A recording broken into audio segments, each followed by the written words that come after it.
Hi, I'm Carol Berger. I'm a member of Clay Houston, Archway Gallery in Houston, and the Conroe Art League out here in Conroe. I came to Clay 10 years ago when I retired from teaching in the elementary schools, and I took clay classes at Lone Star Montgomery with some of our favorite people, Robbie Wood, Jeff Forrester, Kelly Eggert, and Melinda Wright. And our kitchen counter just wasn't enough for me, so I took over our game room, and that's now my studio. I love to see videos of where you all work, and so that's what I'm sharing with you today. Now, outside here of the game room, it's a perfect place because we have a hose with for outside cleaning of our all our clay mess. It has outside doors. A couple of years ago, I started taking small groups of students, and so it has an outside entrance, which is perfect. I have a nice size space for a home studio. There's a gallery end and then a maker space with a nice sized table, computer, my reference books. The end has the slab roller. There's cushions stored underneath of it to prop up work. There's bats for the wheels.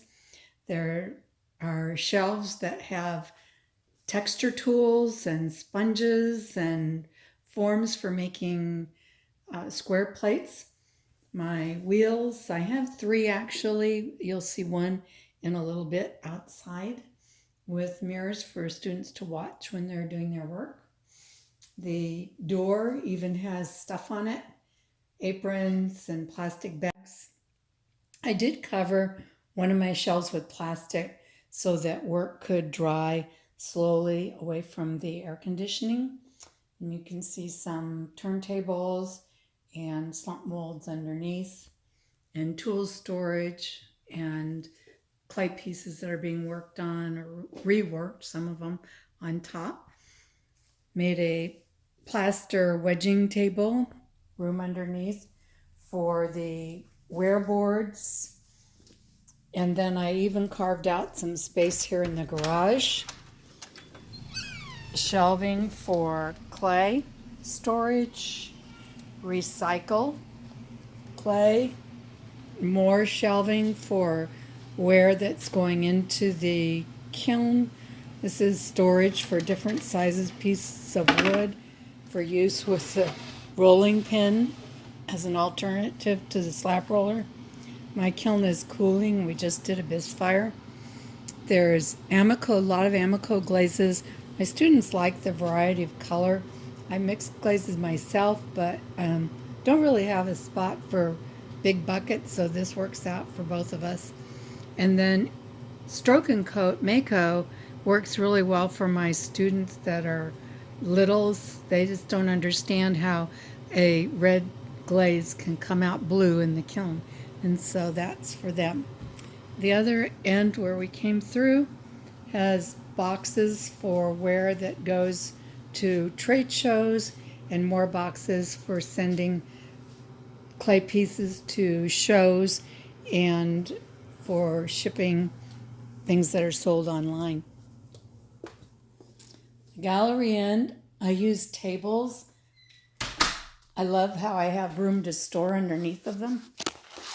You can see some porcelain, stoneware, raku,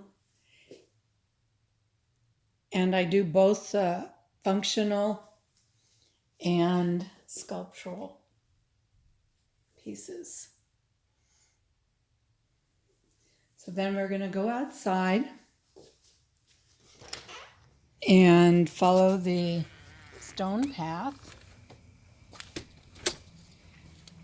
to the backyard. I have a homeowners association that's fairly conservative, so the raku stuff and the paragon that's outside are behind bushes so that they can't see I have it. And I have to wait for 2 clear weather days to do the paragon kiln. I have an umbrella here for emergencies if my Texas weather surprises me, but I usually use that for glazing, so that's a little bigger.